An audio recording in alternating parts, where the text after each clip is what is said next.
everybody, and welcome back. I was actually asked a couple weeks ago to do a video or tutorial type thing on working into collection, how to teach a horse to tuck their head. I was thinking about it, and I was like, how would I work through that? And I was like, you know what? I'd rather work through teach more of a theory than an actual way. So today, this video is called How to Teach Your Horse to Seek Release.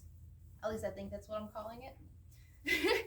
But anyway, I think the title's a little bit deceiving because really what I'm going to show you is more about you than about your horse. This is not really a technical video, at least I don't think so. I don't think it's going to be. I haven't videoed it yet, so I'm standing here talking about what I hope it's going to be.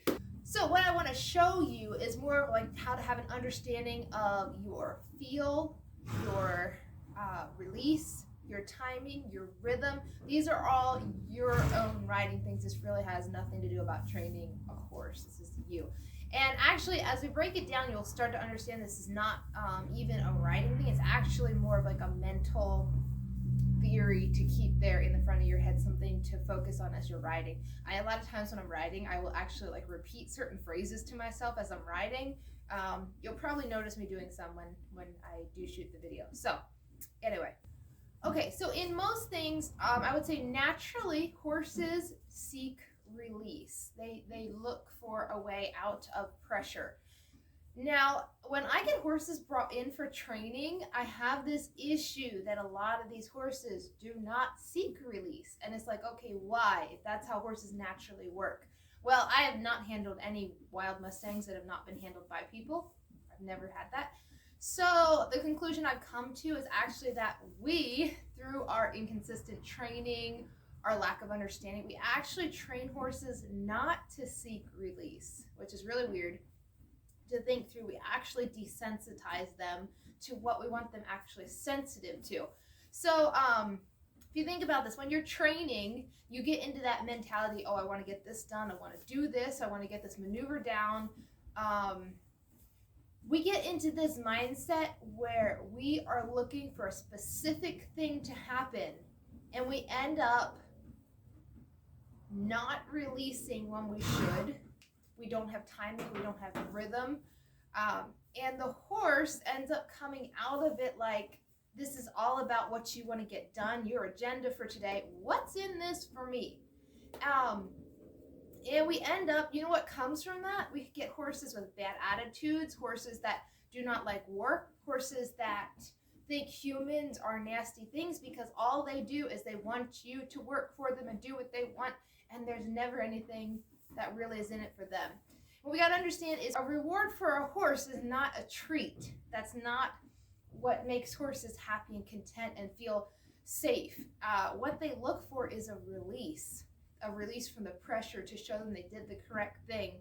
And, you know, along with that, they need a safe place. They need to have a good leader. All that's tied together.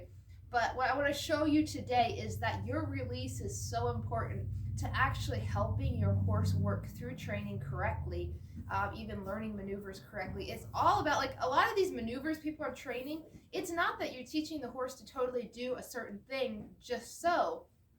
It's normally you ask for some effort and you release when they give the correct effort. It's that simple. And you can really break down any type of training that way. So that is what we're going to go into today. I'm probably going to use Chino for this demonstration. I think I also may throw in some old videos I have, because actually I learned this mentality from Larry Troca. I found him on YouTube. That's where I would look. He's a little bit of a more old school Western, like cutting, reining trainer, cow horse trainer. I love watching his stuff. It's a lot of free stuff. You can just go on YouTube and watch it, or you can sign up for his, I think he's got some sort of sign up subscription. So there you go. There's some advertising for Larry Troca. But anyway, I really love his mentality. He's so very down to earth. He's very practical in how he does it.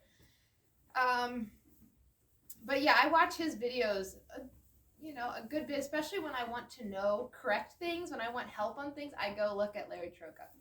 So you can check him out. If this video is confusing at all, just go look at his channel. It would make more sense. So anyway, that is what we're working on.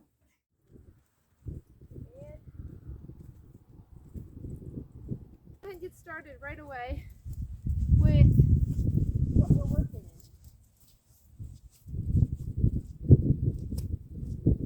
Now Chino is a prime example of a horse that felt pressured into doing what you wanted to do without getting a correct release. When I started him, he's 3.5 right now. I raised him, so it's my fault, whatever he is. But one thing was I got too hard on him without giving him enough release and enough reward. So he kind of got a little attitude built up about actually working, which is where the tail swishing comes from. That's not normal that a horse just goes around swishing their tail.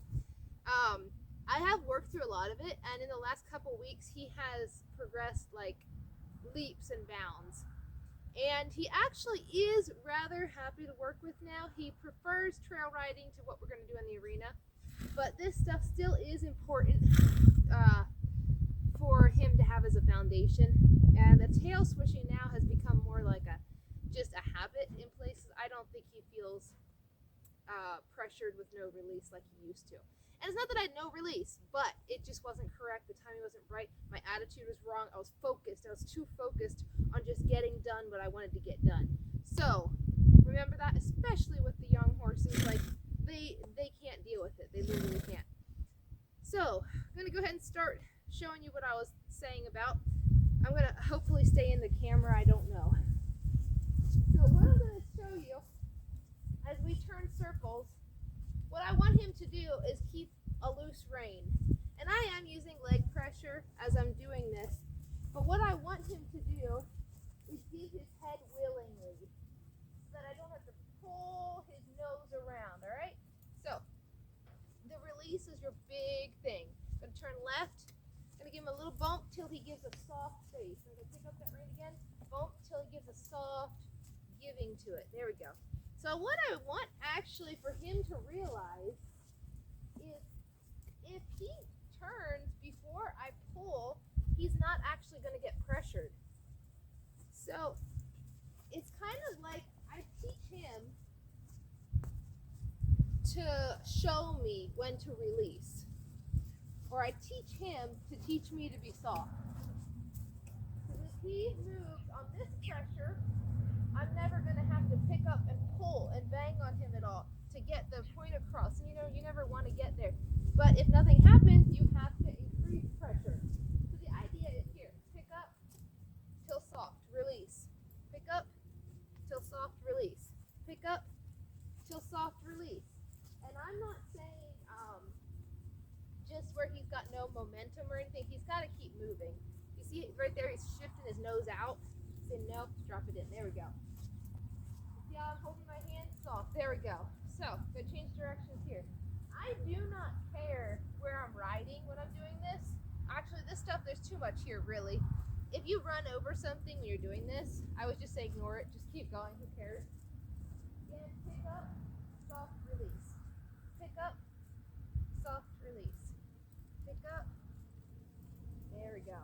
Now I'm going to have to start using more bending pressure instead of direct turning because he's actually giving his nose more than I need to, and he's just turning too tight now. So I'm going to start using some bending, some inside leg, help him get soft through his body. Right there, grab a hold of it. And he said, I'd rather go that way. So I'm teaching him. You keep a loose rein there, buddy. Anytime I pick up, you see that face. You follow through with your legs, your body. Right there, he's holding out on me. There. And this looks monotonous, I know. So I can't do this forever. I'm just trying to stay in a small area for you guys so that you can see. But you see, I'm holding my hand just like this, really loose, so that the reins are loose. Pick up with that inside rein till it gets soft, drop. Pick up, bump, bump, bump till soft, drop. Pick up, bump, there. Each time you get a little softer, a little lighter. Do you see him pulling his head and trying to shove it up in the air? Ooh. Pulling that nose or sticking the nose out? Same thing applies for if I want to ask him for a backup. See him lifting his head there? I'm going to tell him, hey, get off that pressure. There. Seek that loose rein. And I use leg pressure to back a horse, so I don't try to be in their face the whole time. All right. See if I can give you another demonstration real quick. We get trotting around here. This is how I taught him to tuck his head, which is an aspect to collection, but it is not collection in itself. But because of that, teaching him to give his face like that, I can bump, bump, bump, and he will give his head. So it should get to where all I have to do is pick up, and he should get up. That was just a nose. There we go.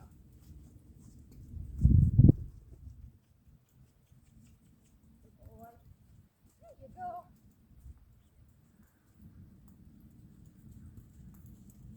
So let's see.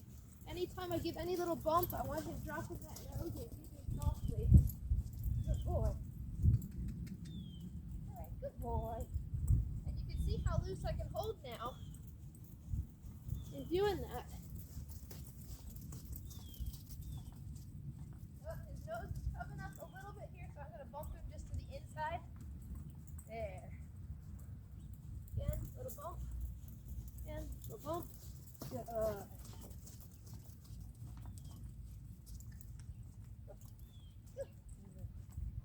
There we go.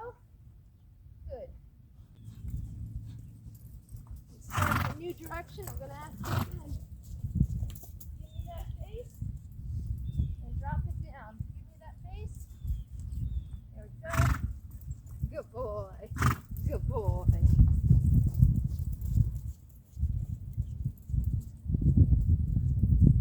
There. The only thing with this is you don't want to get it to the point where they're just following your hands and not your legs to move their legs and their feet, because your pressure still has to influence their feet. If you're only influencing their face, that's just a standstill flex, right? So if I want him to pick up and turn, there we go, good boy. He should still be able to do that in a nice, soft hold, soft position. But you can see how my timing, my rhythm, my hold is so important to him being soft, to being gentle, to being rhythmic.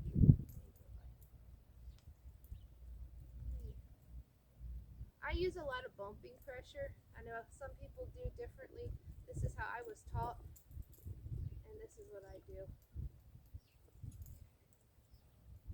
And with this, I'm actually asking him to bring his head back into himself a little bit and drop and tuck it, not just drop it. Again, different things I'm playing around with teaching him. Nope, don't stick the nose out. Don't stick the nose out. Good boy. Hold it there. Hold it there.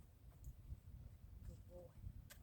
And he is very much on the unmotivated side, if you haven't noticed. So when I do things, you normally have to build up his energy and get him working. But this is where he's at right now. I'm trying to be content with what I've got. And I'm really happy with him because last year, and just actually some things earlier this year with him, I was struggling. So me changing my attitude and learning how to work softer with better timing, better release, has really changed his mentality. And he doesn't feel used or abused when he's being ridden. He's starting to realize this is his part in life. He's the partner, you know. We're in this together. It's not just me as this kind of dictating leader. So yeah, that's where we are at right now, and I'm happy with the progress. So yep, come on, bud. There you go. Good boy. All right, thank you for watching. I hope that gave you some food for thought, and leave questions, whatever in the comments. I love hearing from you guys. Especially love like when you guys have like feedback on it, because I want to know how to like actually improve what I'm doing, and if I'm not like if I'm confusing on things, please let me know. I know I do ramble on. So yeah. I will see you guys next time.